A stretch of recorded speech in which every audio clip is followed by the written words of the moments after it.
Welcome back to my channel. It's Danielle with D-Made Crochet, and I'm excited because we're doing a little bitty Hirschner's haul.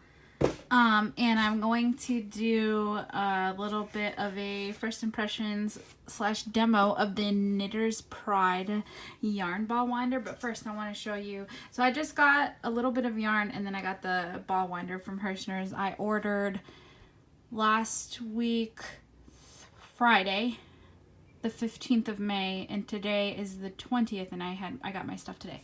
So the yarn that I got that I was really excited to try is this Lion brand True Boo. It's a bamboo, 100% bamboo yarn, you guys. It is so soft and it's got this really pretty shine to it. I believe there's something like 240 yards per skein. It's a lightweight number 3 if I'm remembering right. I don't have the website up or anything, but I got this beautiful mint color. Let's see if I can zoom in for you. Oh, look at that. It's so pretty. And then I got their silver, which is just so pretty, and it's so soft, and I just love the shimmer and the squish of it. It's very squishable. I got another mint, which here it is, and then I got a coral. So I got silver, coral, and mint, and I'm gonna make a shawl out of this for me. Oh guys, it's so pretty. Okay, so I'm excited about that. I will do a first impressions of that too. But the other thing I got is the Knitter's Pride yarn ball winder. That yarn right now on Hirschner's website, which is, I believe, HERSCHNERS. I might have an invoice here that would show. There's a bunch of papers in here, looks like a catalog of some sort, and then my invoice. But let me see if I can get you the spelling of the Hirschner's word. H-E-R. Okay, it is HERRSCHNERS.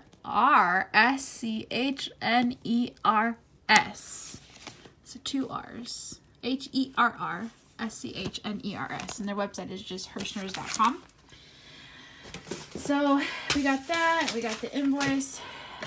So this Knitter's Pride yarn ball winder was $49.99, and I did have some help from Brian to read the instructions just to make sure that I was going to do this right on the video. And not gonna lie, I was a little bit disappointed with what I saw, but I'll get into that in a minute. So what comes in the box is the instruction sheet, which is written, and I don't even know if I'm holding this right side up because it's written in like smaller diagrams, like smaller images, but he read the instructions fairly well. Like, he could see it, but I probably wouldn't be able to see it without super duper magnification. But they're not hard. Like, I know what to do. I memorized what I need to do, but the paper is glossy, so if you're going to use any kind of OCR software, just be mindful of that. Also, just real quick, the Hirschner's website is accessible. There's nothing wrong. Like, there weren't any issues that I had with it during shopping or payment or checking on my order, except that I wanted to buy all the things because they have yarn value bags on there, so you could get like 3 skeins of Red Heart Super Saver for $5, which, you know, that's a nice value. So I like it. I'm probably gonna shop there more, and they have more than just yarn on there. They have all kinds of crafty stuff and hobby stuff. So okay, so getting back to the ball winder.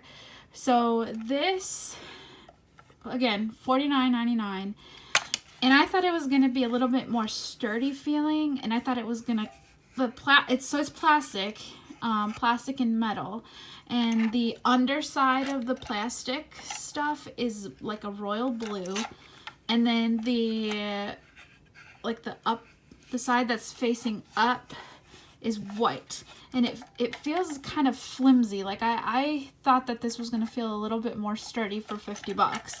So it doesn't look all that great. Not that it matters, right? As long as it gives you quality work. Who cares what it looks like? But so it comes mostly assembled. And it's got a clamp on the bottom of it where you can clamp it to a table. It's got the crank. It's got a metal yarn guide that swivels either way, like it swivels out, because apparently you can wind wool with this too. And then the top of it, it feels like the top of a hat, and then there's a hole in there, and then that's where the yarn bobbin goes. So that's where your yarn cake is gonna start forming. And the bobbin doesn't come attached; it just comes. It comes separately, but it's really easy to attach. One thing I will say that I really like about this is that everything is super, super tactile. So the yarn bobbin has these little tabs that are sticking out, and they line up with the recesses on the inside of that hat feeling piece at the very top of the ball winder. They line up in there so that you know you're sticking it in the right place, and then you just have to turn it counterclockwise to get them locked in there right. And then the other thing is at the top of the bobbin, here I'll zoom in, at the top of the bobbin it tells you to lay the end of your yarn, so the end that is going to end up becoming the center of your yarn cake, into the quote-unquote ditch, is what they called it on the instructions, in the top of the yarn bobbin. And it is a very tactile indentation. Like I can stick my fingernail in it and it goes straight across. So that I really appreciate, that this is super tactile. So so far so good. I am going to set it up on my desk really quick. I'm gonna see if I can get the bobbin in really quickly before I stop recording to get it set up. Nope. Oh, yep.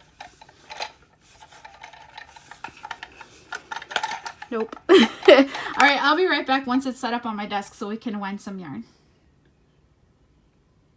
Alright, so I just have the remains of a skein of I Love This yarn. It's just some yellow that I have that is in that weird place where it's not enough to keep the band on it, like the paper band on it, but it's enough to keep, like, it's more than scrap. I could definitely use it for another project. So the color is yellow. I don't know what the actual color is, but it's just a worsted. So what it says to do is to put it through the hole here on the yarn guide, and it's a very pronounced hole at the top of the yarn guide, so you'll be able to feel it, which is again another nice thing about this. And then once it's fed through, then you're supposed to put the end of your yarn in the yarn ditch on the bobbin. I just like saying yarn ditch now. And then you're supposed to turn the crank on the winder clockwise, and the crank is hanging off the side of my desk, and it's facing, like, the handle of it is facing my belly, and so I'm gonna turn it from left to right. So, and then it also says to keep some tension on the yarn with your left hand. So what I've seen other people do on the YouTubes is they hold the yarn, they hold it, they don't grip it hard, but they just let it go through their fingers as it's feeding from the skein to the yarn guide. Sorry, there's a lot of noise outside, but I have a window open, but it's a pretty day in Wisconsin after 18 billion days of rain, so I'm not going to shut it. But, so okay, so I have it in the yarn ditch, and I feel like I should leave a little bit of a tail, because I don't know if I'll be able to find it again. Okay, so I have it in, oh, sorry, I hit the camera being my phone. Okay, there's a better view of it for you. Okay. Alright, so now I'm gonna crank. Oh, it's turning. Okay. Oh, I already messed up. It's me though, it's not the ball winder, because I have a knot in the yarn down here. Can I unwind this? Yeah. Yeah. So you can just turn it counterclockwise and it'll unwind for you. Or it'll make a bigger mess. I don't know. Okay, let's see if I can fix what I messed up already. Okay, I fixed it. I got the knot out of the skein. So I guess I need to hold this closer to the yarn guide. I was holding it down closer to the skein on the table. I don't know if you can, like, I was holding it down way over here and the yarn guide is way over here. So I needed to just hold it a little closer, I think. I hope that that's gonna fix it. So I'm gonna try to crank it again. Oh yeah, that feels like it's doing it. Huh. Okay. I'm just gonna roll with it. I've never used one of these before, like ever. Okay. Yeah.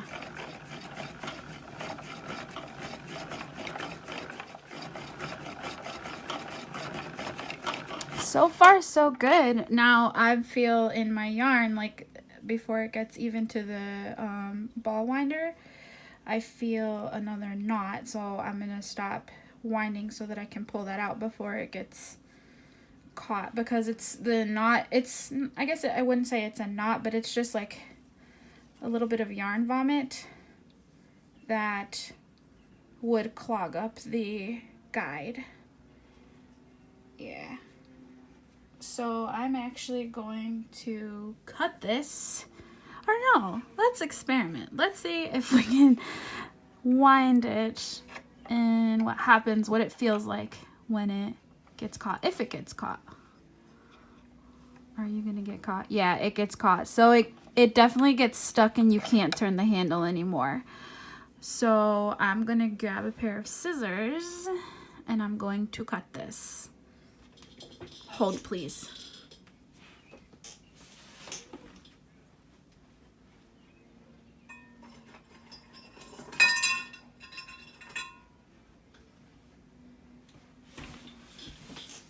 Okay, I've got my scissors.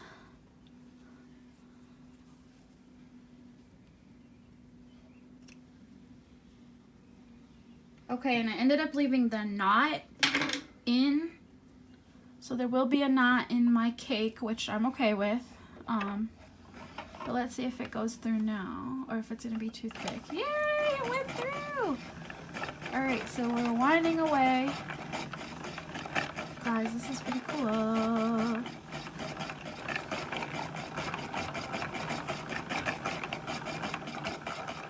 So this is winding a cake, which will be center pull, or you can pull from the outside. I will make it clear that this is not a yarn swift. So the kind of so a swift, it looks like an umbrella, and the swift is meant to open up hanks of yarn, which are typically braided, and then that way you can make those into a cake. So the swift is something completely different, but you would use that to hold the skein of, or the hank of yarn open, and then you would feed it onto the ball winder to make a cake. This is just a ball winder. I don't have a swift. I was tempted to get a swift, but those are another $20, I want to say, and I don't have any yarn that is currently in hank form. All I have is either like pre-done cakes or skeins, and the hanks, you won't get a lot of hanks in like big box stores, or using big box yarn that I usually purchase. So I didn't feel the need to do that to get this swift, but this is cool. I like it. So I'm gonna finish making this cake and then I'll come back and show you the finished result. All right, so this is what the result is. It's a very nice, very neat yarn cake. That skein took me like 5 minutes to wind. The only thing is, which I'm okay with because I'm still learning it, but the only thing is the end of it that we had laid in the yarn ditch fell off of there sometime in the cake winding process, and I can't find it. That being said, I think just part of me being so new at this, I I wound, like, there's some stragglers in here. It's not a perfect cake by any stretch, but it definitely works. I have the end that I finished with. I have that, so I can still work with this cake just fine with that. But I think what I'm going to do is I'm going to put a stitch marker on the ditch end the next time I wind a ball of yarn, and then I'll be able to at least feel the stitch marker and then find my yarn from the, so I can pull from the inside. But overall, it was very, very easy to work with. This cake is really nice, even though it's not perfect. I like it. I'm proud of it. I'm probably gonna do some more of this. So I'm just winding the longer, like, last end piece up around the cake, just because I had, in trying to find the middle, it wasn't as neat as it could be. I really like it. I recommend it. Looks can definitely be deceiving because I didn't, again, like, for $50, I was expecting it to look a little bit better. Also, it has like a weird plastic smell. It almost smells like Play-Doh containers. But that's probably just because it was in the box for who knows how long. So it'll probably air out and smell like my house soon enough. So it's not a strong scent at all, but it's definitely noticeable. So yeah, so this is that was my review of the Knitter's Pride yarn ball winder. I will be back soon with another video. I hope y'all have a good evening. Bye.